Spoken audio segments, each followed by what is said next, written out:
Yo, what up guys, I'm Sammy and welcome back to the Soul Drop, and this is my first impressions look slash first wear test of the Under Armour or Curry brand Curry 12. So of course, this is the shoe that Steph Curry was wearing in the Olympics, which is kind of crazy. It actually did release. And if you guys do want to cop, I'll try to leave an affiliate link in the description box. If you do choose to get this shoe or any other Curry, I'll try to leave an affiliate link in the description box, and it does help me out if you buy it through the affiliate link in the description box. And as always, thank you guys so much for all the support.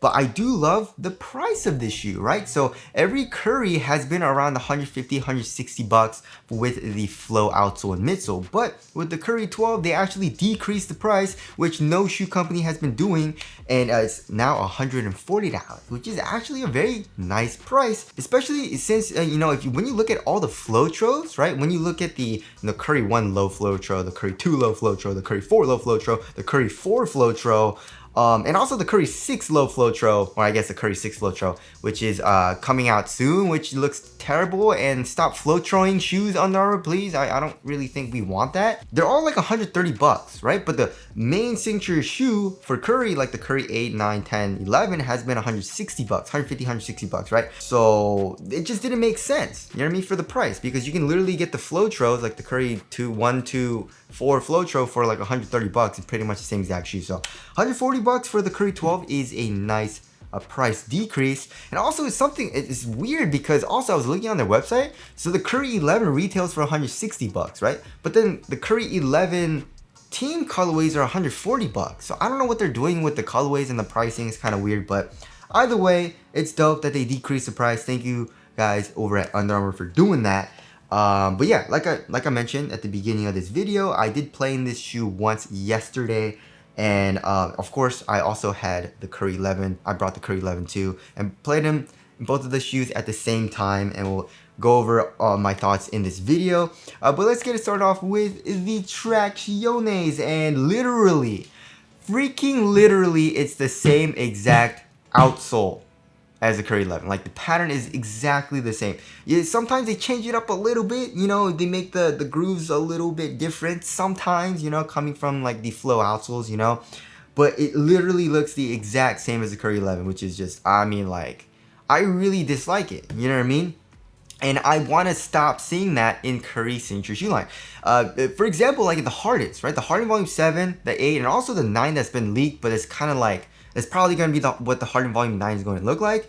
It looks very different, right? The outsole is very different, but the overall shoe performs really similarly. You know what I mean? Like the Harden Volume 7 had that knit booty, which did feel nice. The 8 has the same thing, and the 9, it looks like it's going to have the same thing. The cushion's probably going to be low to the ground. It has light strike slash jet boost, so the cushioning setup feels the same as well, but the traction is very different, right? The traction is very different. The way the shoe looks overall is pretty dang different, but it has the same feel. I like that better. You know what I mean? Change it up for the aesthetics a little bit, but I don't know. All the Currys have been looking the same. All the Currys have been literally playing the same to me. So I don't know. Am I being too nitpicky? I don't know. But that's just my opinion. I think they need to change up the pattern at least a little bit, But as you guys all know, Flow is absolutely amazing. Like, I was playing on a clean court. I went to the clean LA Fitness, right? So I go to a couple LA Fitnesses and a couple 24-hour fitness gyms, and then I know which ones are usually clean and I know which ones are usually dirty. And I went to the clean one yesterday, and this was biting absolutely amazing. And actually, it was biting so freaking hard that it was giving my foot blisters. I got some mad blisters, especially on my right foot. Like, it hurts right now, So yeah, as you guys all know, Flow performs exceptionally well on a clean court. You have the hardest stop ever. Also, if it performs anything like any other Flow, which it probably will, it'll pick up a little bit of dust, which kind of sucks, Also, for durability, I did play in the Curry 8 back then, when it was locked down, I believe. On an outdoor court, of course, and it's actually a lot better than I thought it would be, but obviously with foam, it's not going to be as durable as rubber, but it's actually not terrible. So yeah, there is the outsole there. And also we have a midfoot shank plate, which is literally, it looks like the Curry 11, right? We have a signature there, and also around it, it's the name of his family, which is pretty cool. But yeah, this is a midfoot shank plate, and also says there is a multi-segmented forefoot plate, right? So now moving on to the heel to toe transition, all the Currys, right, and also all Under Armour shoes, I love what they do with the shape of the overall sole, right? It's very, very curved, which does help for heel to toe transition and making it really smooth. So here in the heel, we have a very, look at this, literally just a circle, very nice rounded shape. There's no compression, but it is a fully exposed midsole, so it doesn't feel clunky at all. Coming into the forefoot, we have a crazy rocker shape. And I really like this rocker shape that Under Armour usually gives us, because when you're shooting, you want to be more on your toes, right? So with this rocker shape, you put a little bit of weight into your toes, it rocks you forward, and you're shooting on your toes, and it feels really nice to me. So that feels really great. And also, as far as the forefoot flex goes, we have a little bit of forefoot flex, right? Which does feel nice. But overall, also, there seems to be a little bit of rebound back, just a tiny bit, but it's just more like a very smooth feel for the heel to toe transitions, which does feel nice. So there's that. Moving on to the cushioning setup, it's the same.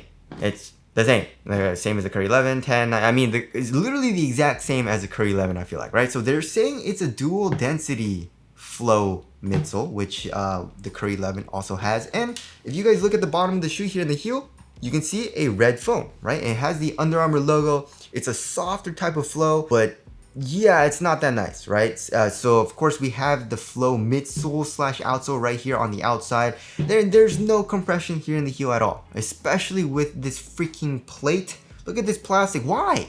Flow is already stiff. You don't need to stabilize it and make it even stiffer, in my personal opinion.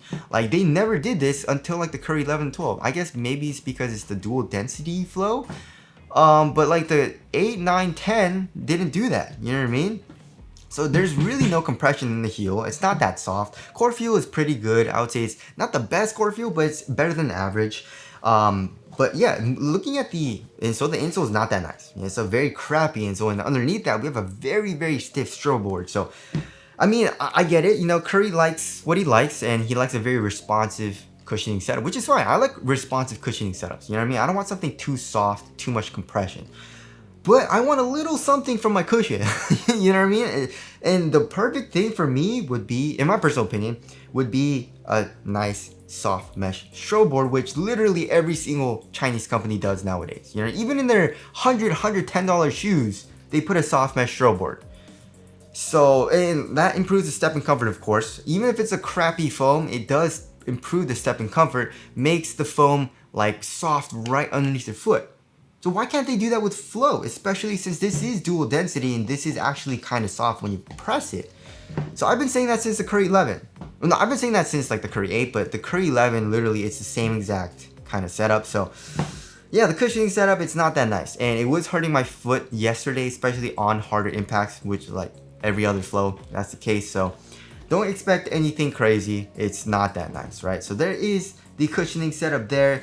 Now moving on to the upper, they're saying it's an EM material, right? So it's an engineered mesh, of course, and they have some durable overlays, which is, it's like this synthetic suede nubuck type of material here, and it's like on the medial side of the toe box right here, and it's actually quite thick. So if you're doing like toe drags, you should be good, you should be covered, but I feel like they should extend that a little bit into the middle of the toe box, you know what I mean?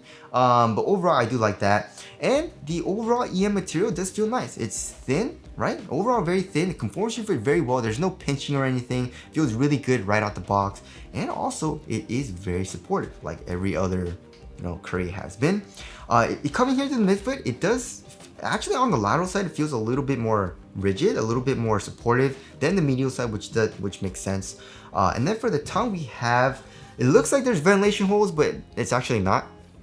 So there's that. And then there's not that much padding, right? There's like some foam, like targeted foam pads, like on top of the tongue, but it's not very well padded. It's also half booty construction tongue, giving you a better overall one-to-one fit. And then here in the ankle area, there's very minimal padding, right? On the sides, like pretty minimal padding, but like in the back of the shoe where your Achilles is a little bit of padding, which does feel kind of nice. But yeah, for 140 bucks, the EM feels nice. The only thing I don't like is that this EM material, it looks and feels like a cloth, right? So there's already some marks, right? Some people were stepping on my foot yesterday and it's already black and kind of dirty. So if you can, probably refrain from getting a light colored upper. You know, this will probably get scuffed up and dirty very easily.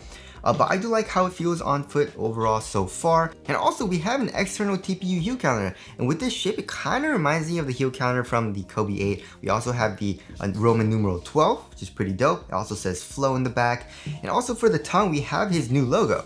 Right, we have his new logo as well as the same 30. And then on the bottom, it's like his tattoo, right? I think he has it tattooed on his arm or something. So there is the upper there. Moving on to the fit. So I went up half a size and this shoe fits me pretty dang well. And I feel like with the foam here in the back of the shoe right here, right? It's actually kind of thick. So I feel like with that, it's kind of pushing my foot forward a little bit, which does make the length a little bit shorter. So that's why I went up half a size. And that happened with me with the Curry 11 as well. If you want a super duper snug fit, and also this foam, usually the foam here does bottom out and it gets a little bit thinner. So with that happening, it'll probably, you know, make the length a little bit longer, obviously.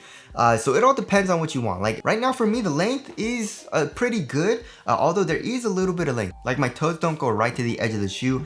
So I feel like, you know, once I break it in, I'll probably want to go true to size. But right now, for my first impressions and with the foam kind of pushing my foot forward a little bit, it's feeling all right for going up half a size, right? But if you do want a really nice snug fit, then go true to size. However, it is really snug here in the toe box. It's really snug here in the toe box. Width-wise, it's actually perfect for me. It's like slightly narrow, which I do like. And then for the midfoot area, it does feel nice as well. It's like a normal fit. So I do like how the overall fit feels for me going up half a size. But again, we'll have to see on the full performance review and how the shoe breaks in overall, right? I also really like the heel tab. You know, all Currys have a very, very high heel tab and a very low shoe as well, making the shoe very easy to put on. And then moving on to support and lockdown. Yesterday, I didn't really have any issues, right? So for lateral containment, you're gonna be good to go. I felt pretty good. So here in the forefoot, we have the foam coming up acting as a sidewall, right here. And also we have a little bit of fuse. It's a really thin fuse, so it doesn't really add that much support to the overall upper, but it does a little bit of something, right? And then here in the heel, of course, we have the foam, right, acting as sidewall, as well as this plastic piece and the external heel counter, which this is a little bit extra. You don't really need this in my personal opinion, but it's there. And so lateral containment, you're gonna be good to go, right? But also lateral stability, you should be fine, right? Under Armour usually makes very, very wide bases, right? It's not crazy wide though. There's not a crazy outrigger, which is kind of weird, you know? But it is a pretty wide base, so lateral stability feels very good, of course. And one thing, however, that I did experience yesterday while playing in this shoe was heel slippage, right? It wasn't terrible or anything, but my heel was coming up and down a little bit, which did not feel great, which is the first time I've experienced this in any Curry shoe. You know what I mean? Like usually they cup the foam very, very well in the heel. And it seemed like they did that here in the Currys, but for some reason my foot was coming up and down, and heel lockdown didn't feel the best in the Curry 12s when I was playing it yesterday. So that didn't really feel that good to me. So there is a supporting lockdown. And now moving on to the weight of the shoe. I mean, yeah, because of a lack of a rubber outsole, usually Currys and also shoes that use flow are very, very light, right? And this shoe's probably like 11 ounces. Oh no, 10.7 ounces. Let's check the other shoe. 10.75 ounces. So the average weight of my shoes is around 12.5 ounces. So that's around a little bit less than 2 ounces lighter than average, which of course is great. And that's pretty much every Curry shoe with flow, right? Very, very lightweight, very minimal as well. Like the upper is extremely minimal, super duper responsive. Like for the overall shoe, the traction is very good. And of course the cushion is really responsive as well. So yeah, I mean, it's gonna be a very responsive shoe. It's very lightweight, which does feel nice. I just wish the cushion was a little bit better, right? So there is the weight there. Moving on to the aesthetics, I actually really like it. I think it looks really good. I also think it looks a lot better than the Curry 11. The Curry 11 looked kind of to me. The 12 is definitely an upgrade in terms of design, right? In my personal opinion, I like the waves here in the upper as well. And also the external heel counter. This looks pretty good as well with the plastic piece. And also on the tongue, on the left side, it says what? Created for the greatest shooter ever. And on the right side, it says Wardell Stephen Curry 12th edition. So there is the aesthetics there. Tell us what you guys think of the aesthetics down in the comment section below. So wrapping things up, yeah, man, Nothing very different at all. And I guess it's a good thing, you know, if it ain't broke, don't fix it. But it's been the same exact shoe literally since the Curry 8. And it's the same exact shoe as the Curry 11. Like I played in the Curry 12 and the Curry 11 at the same time yesterday, and I couldn't really tell a huge difference in either of the shoes, right? The traction felt literally the same, the cushion same, upper the same pretty much, you know. I guess it's good that they reduced the price, so it's 140 bucks, but also like I said, the Curry 11 Team Edition is 140 bucks. So there's that, right? But also, like I said, I think the Curry 12 looks a lot better than the Curry 11. So if you want something that looks a little bit better, but plays exactly the same as the Curry 11, then get the Curry 12. But yeah, it's the Curry 12 and it performs like a Curry. So that's good, but boring in my personal opinion. So that about wraps up my first impressions look on the Curry 12. Again, if you guys do want to cop, I'll try to leave in the link in the description box. But that's it. Thank you guys for watching, and I'll see you guys in the next one.